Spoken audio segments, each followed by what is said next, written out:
Hello students, Radhe Radhe. Welcome और welcome back to my class. I am Kritika और आज हम इस वीडियो में करेंगे एक्सरसाइज 7.1 का क्वेश्चन नंबर 4 से स्टार्ट। ओके, तो क्वेश्चन नंबर 4 देखते हैं क्या बोल रहा है। L and M are two parallel lines. L और एम दो पैरेलल लाइंस है हमारी, ठीक है। Intersected by another pair of lines P and Q. वो इंटरसेक्ट कर रही है मतलब काट रही है। मैंने आपको इंटरसेक्ट का मतलब बताया था और पैरेलल लाइंस का मतलब भी बताया था इंट्रोडक्शन वीडियो में, आप समझ सकते हो। तो क्या बोल रहा है कि वो parallel lines P and Q, दो पैरेलल लाइंस और है जिसका नाम है एक पी और एक है क्यू। तो इनको इंटरसेक्ट कर रही है, मतलब इनको देखो ये काट रही है ना, एम पी, एम और एल पी और क्यू को कट कर रहे हैं, ठीक है। नेक्स्ट क्या बोला है, सी फिगर। फिगर में देख सकते हैं, शो दैट, हमें शो करना है कि triangle A B C congruent है ट्राइंगल सी डी ए के। ए बी सी मतलब ये वाला और सी डी ए मतलब ये वाला ट्राइंगल कॉन्ग्रुएंट प्रूफ करना है। क्लियर है। अब हम देखते हैं, लिखेंगे कैसे लिखते हैं। In triangle A B C and triangle C D A. अब इनमें देखो क्या चीज़ है। देखो मैंने क्या बताया था कि जब पैरेलल होते हैं तो उसमें ऑल्टरनेट इंटीरियर एंगल होते हैं। तो देखो ऑल्टरनेट इंटीरियर एंगल इक्वल हो सकते हैं। कौन सा, एक ये वाला, मतलब बी ए सी। एंगल बी ए सी किसके इक्वल होगा, एंगल डी सी ए के।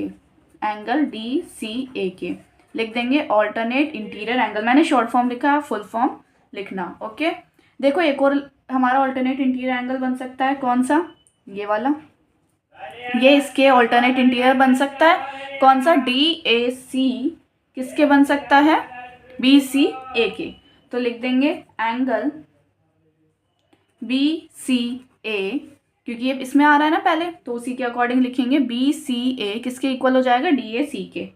एंगल डी ए सी ना, डी ए सी के। ये भी क्या हो जाएगा, ऑल्टरनेट इंटीरियर एंगल। क्लियर है। अब देखो मैंने बताया था एक कॉमन होगा उसमें कुछ ना कुछ। देखो ए सी देखो इसमें भी आ रहा है और इसमें भी आ रहा है, तो बस लिख देंगे A C is equal to A C, common है। बस हो गया। Therefore triangle A B C congruent है ट्राइंगल सी डी ए के। किससे, कौन से रूल से हमारा, देखो एंगल एंगल साइड है ना, तो बाय एंगल एंगल साइड। जैसे ऐसे लिखो, पहले एंगल है, दूसरा भी एंगल है एंड फिर तीसरा साइड है। तो बस ऐसे हमें कॉन्ग्रुएंट प्रूफ करना था, कर दिया। क्लियर है, कोई डाउट तो नहीं है ना। सेम वही था जैसे अभी तक हम पुराने करके आए हैं, वैसे ही था ये तो अभी तक, क्वेश्चन नंबर 3 तक की तरह ही। अब देखो क्वेश्चन नंबर 5 क्या बोल रहा है। Line L is the bisector of an angle A and B. Line एक एल है, ये देखो फिगर, एक लाइन एल है जो कि बाइसेक्टर है, मतलब बाइसेक्ट कर रही है एंगल ए को। मैंने क्या बताया था, बाइसेक्ट का मतलब ये ए को दो पार्ट में डिवाइड कर रही है एक तरह से, है ना। And B is any point on L. B एक एनी पॉइंट है एल पर, तो हमने मान लिया ये है। B P and B Q. B P और बी क्यू क्या है, परपेंडिकुलर्स हैं जो कि बी से ही जा रहे हैं to the arms of angle A. जो एंगल ए की जो आर्म्स हैं उन पर ये हमारे जाके मिल रहे हैं। क्लियर है। तो देखो परपेंडिकुलर है तो इसका मतलब ये 90 डिग्री बना रहे होंगे, है ना। हम लिख सकते हैं 90 डिग्री बना रहे हैं। तो हमें ये चीज़ें तो पता चल गई। तो हम लिखते हैं फर्स्ट में क्या है, show that angle A P B congruent है। ए पी बी मतलब ये वाला और ए क्यू बी, ये वाले दोनों को कॉन्ग्रुएंट प्रूफ करना है। तो लिखते हैं in triangle A P B and triangle A Q B. इसमें देखो क्या है, सबसे पहले ए पी बी और ए क्यू बी को ही अगर हम देखें, ए पी बी ये वाला और ए क्यू बी 90 डिग्री है ना दोनों, तो लिख सकते हैं कि ए पी बी हमारा किसके इक्वल हो जाएगा, ए क्यू बी के, क्योंकि 90 डिग्री ईच या फिर बोथ। क्लियर है। अब देखो नेक्स्ट, पी ए बी और क्यू ए बी, ये भी इक्वल होगा क्योंकि दोनों आपस में इक्वल है, बाइसेक्ट कर रहे हैं। तो लिख देंगे angle P A B is equal to angle Q A B. ये भी दोनों इक्वल होंगे, क्यों, क्योंकि एल बाइसेक्ट कर रहा है। हम रीजन लिख देंगे एंगल ए को। क्लियर है। अब देखो और क्या है हमारा, देखो एक कॉमन आ रहा है ए बी, और ए बी दोनों में ही है, तो A B is equal to A B लिख देंगे, कॉमन है क्योंकि। Therefore triangle A P B congruent हो गया ट्रायंगल ए क्यू बी के। बहुत सिंपल है ये भी, कॉन्ग्रुएंसी वाले भी बहुत सिंपल होते हैं। किससे हुए हैं, दो एंगल है पहले, एंगल एंगल एंड साइड, तो ये हमारा कॉन्ग्रुएंट प्रूफ हो गया। क्लियर। अब देखो सेकंड पार्ट में क्या बोला है कि B P is equal to B Q. कैसे, मैंने क्या बताया था, देखो बी पी इसमें आ रहा है और बी क्यू इसमें आ रहा है, तो बस अगर हमने कॉन्ग्रुएंट प्रूफ कर लिया तो बाकी सारे part C P C T से क्या हो जाते हैं, प्रूफ हो जाते हैं। क्लियर है यहाँ तक, कोई डाउट तो नहीं, ये भी बिल्कुल सेम ही था, वैसे ही था अभी तक जैसे हम करते आए हैं, है ना। तो बस अब देखो नेक्स्ट क्वेश्चन, 6th क्वेश्चन क्या बोला है, in figure AC is equal to AE। ये फिगर दे रखी है जिसमें AC हमारा AE के इक्वल है, AC ये वाली लाइन AE के इक्वल है ना, ये ऐसे, और AB AD के इक्वल है, AB AD के इक्वल है, ये गिवन दे रखा है हमको। और क्या दिया है कि BAD ये वाला एंगल हमारा किसके इक्वल है, EAC के, इसके। क्लियर है, हमें शो करना है BC is equal to DE, BC ये पूरा BC हमारा किसके इक्वल है, ये पूरे DE के इक्वल है, ये हमें प्रूव करना है। तो देखो मैंने एक चीज़ बताई थी, जब भी हमें साइड्स प्रूव करने को दिए हो तो वो वाले ट्रायंगल उठाओ जिनमें 2 साइड्स आएंगी, ठीक है। और फिर अगर हम 2 ट्रायंगल को कॉन्ग्रुएंट प्रूफ कर दें तो बाकी सारी साइड CPCT से प्रूफ हो जाती हैं, है ना। तो बस ऐसे ही करेंगे। देखो सबसे पहले हम गिवन देखते हैं, हमें पता है एंगल BAD इक्वल है एंगल EAC के। क्लियर है, ये इसके इक्वल है। अब ये बीच वाला एंगल जो बीच में पड़ रहा है इसको हम कुछ दे देते हैं नाम, है ना, जैसे हमने x मान लिया इसको, ठीक है। ऐसे यहाँ लिख सकते हैं कि let DAC is equal to x, हमने मान लिया। अब देखो अगर हम इस BAD में, इस वाले ट्रायंगल में अगर हम ये ऐड कर दें तो कौन सा पूरा बड़ा बन जाएगा, देखो ये हाफ और ये इन दोनों को ऐड करेंगे तो ये पूरा एंगल बनेगा ना, कौन सा, BAC बन जाएगा, है ना। तो हम देखते हैं, अब यही करके देखते हैं। एंगल BAD में अगर हम ये एंगल x ऐड कर दें, सेम ऐसी EAC में, इस वाले में, इस पूरे में EAC में ये x ऐड कर दें तो ये पूरा ये वाला बन जाएगा, है ना, विच इज DAE। तो बस कर देते हैं, एंगल EAC में अगर हम x ऐड कर दें तो क्या हो जाएगा, ये एंगल है x तो हम एंगल की फॉर्म में लिख देते हैं, ठीक है। तो क्या आ जाएगा, यहाँ से BAC आ जाएगा जो भी हमने देखा ये बड़ा वाला, और यहाँ से हमारा क्या आ रहा है, DAE आ रहा है, तो लिख देंगे, या फिर EAD, कुछ भी, एंगल EAD। ओके, ये हम मान लेते हैं फर्स्ट इक्वेशन। क्लियर है। अब देखो ये 2 ट्रायंगल हमारे जो आ गए, अगर हम 2 ट्रायंगल देखें ABC और इन ट्रायंगल ADE, ABC बड़ा वाला और ADE, देखो इन दोनों में है ना, क्या चाहिए हमें, BC चाहिए और DE चाहिए, है ना इनमें, तो इसलिए हमने ये 2 ट्रायंगल ले लिए। अब इसको कॉन्ग्रुएंट प्रूफ करते हैं। देखो हमें तो एक चीज़ गिवन है, AB AD के इक्वल है, ठीक है, और क्या गिवन है कि AC AE के इक्वल है, ये तो हमें गिवन ही है ना। नेक्स्ट हमने क्या प्रूफ कर लिया, एक हमने ये प्रूफ कर लिया, है ना, ऊपर से, तो लिख देंगे BAC इक्वल है EAD के, क्या लिख देंगे, बाय इक्वेशन 1।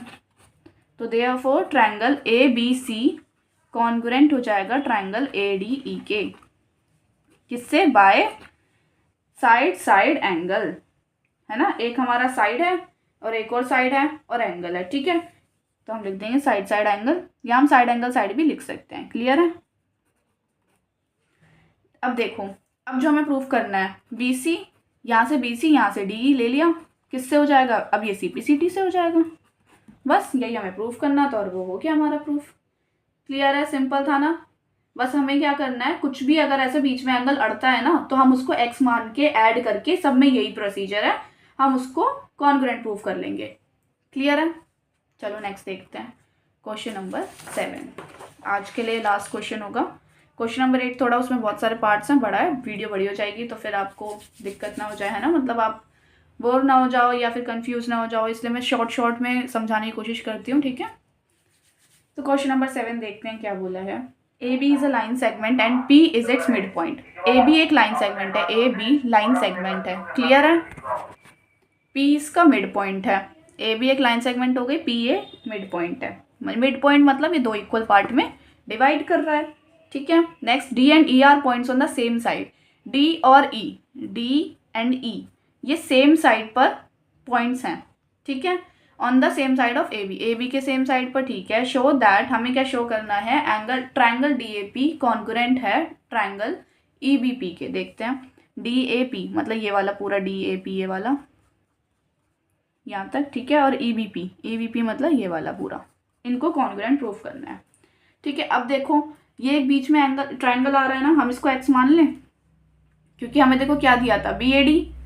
देखते हैं BAD कहाँ पर है हमारा, BAD ये वाला किसके इक्वल दिया है, BAD ABE के दिया है, ABE मतलब इस वाले के दिया है, ठीक है। और क्या दिया है, EPA ये वाला किसके, DPB के, इसके दिया है इक्वल, है ना। तो ये बीच में एंगल अड़ रहा है, तो जब भी ऐसे बीच में एंगल आए तो मैंने आपको बताया कि क्या कर देंगे, उसको x मान लेते हैं। लेट एंगल EPD को हमने मान लिया x। अब देखो, अब EPA में यही है ना, EPA, इसमें x प्लस कर देते हैं। तो इनके जो बराबर वाले होते हैं ना उनको कर दो। देखो अब क्या, ये DPB में x प्लस कर देते हैं, ये एंगल ही x प्लस हो रहे हैं, ठीक है। तो अब देखो क्या आ जाएगा, अगर हम EPA में x ऐड कर देंगे तो ये पूरा APD बन जाएगा, है ना। तो लिख देंगे APD, तो ये क्या बन जाएगा, BPE, ये प्लस ये, तो ये पूरा बन गया ना BPE, एंगल BPE। इसको भी मान लेते हैं फर्स्ट इक्वेशन। अब देखो, in triangle DAP and triangle EBP जो कि हमें गिवन है। अब इसको कॉन्ग्रुएंट प्रूफ करने की कोशिश करते हैं। देखो सबसे पहली चीज हमें क्या दी थी, इसमें कुछ गिवन, AP BP के इक्वल, AP हमारी BP के इक्वल है। क्यों, क्योंकि P मिड पॉइंट है, तो ये हमारे आधे आधे इक्वल होंगे, है ना। तो बस लिख देंगे, क्या लिख देंगे, P is mid point of AB, इसलिए इक्वल है ये। अब देखो और क्या दिया था, हमने ये निकाल लिया था, angle APD is equal to angle BPE के, लिख देंगे बाय इक्वेशन 1 से। क्लियर है। और देखो क्या हो रहा है, एक एंगल हमारा रह गया ना यहाँ पे, ये रहा जो गिवन था, यहाँ लिख देते हैं इसको पहले। BAD किसके इक्वल हो जाएगा, एंगल ABE के। तो एंगल साइड एंगल बन जाएगा ना, इसलिए साइड एंगल थोड़ा सा वो हो जाता है, तो इसलिए क्या लिख देंगे हमारा, इसमें पहले हमने एंगल लिख दिया, कौन सा, ये जो हमारा गिवन था, ठीक है। दिख रहा है ना, कुछ दिक्कत हो तो पूछ लेना फिर से, ठीक है। हमने यहाँ पर जो ये एंगल लिखा है ना, ये गिवन वाला लिखा है, फिर उसके बाद ये भी गिवन था, और ये हमने इक्वेशन फर्स्ट से प्रूफ कर लिया। क्लियर है। तो देयरफॉर ट्रायंगल BAP, ये था ना, कौन सा था, DAP कॉन्ग्रुएंट हो जाएगा ट्रायंगल EBP के, किससे, बाय एंगल साइड एंगल से। क्लियर है। अब देखो ये सेकंड पार्ट ADBE, देखो इसमें आ रहा है AD और BE आ रहा है ना, तो ये किससे हो जाएंगे, CPCT से प्रूफ हो जाएगा। क्लियर है, कोई डाउट तो नहीं है ना। कोई भी डाउट हो तो विदाउट एनी हेजिटेशन आप मेरे से कमेंट सेक्शन में पूछ सकते हो, मैं आपको फिर से समझा दूंगी। किसी भी क्वेश्चन में, किसी भी क्वेश्चन में, कहीं भी स्टेप में, जो भी स्टेप में आपको डाउट हो आप मेरे से पूछ सकते हो। और आज की वीडियो समझ आई हो तो प्लीज़ लाइक कीजिए, कमेंट कीजिए और सब्सक्राइब कीजिए, अपने क्लासमेट्स के साथ शेयर कीजिए। मिलते हैं नेक्स्ट वीडियो में। राधे राधे।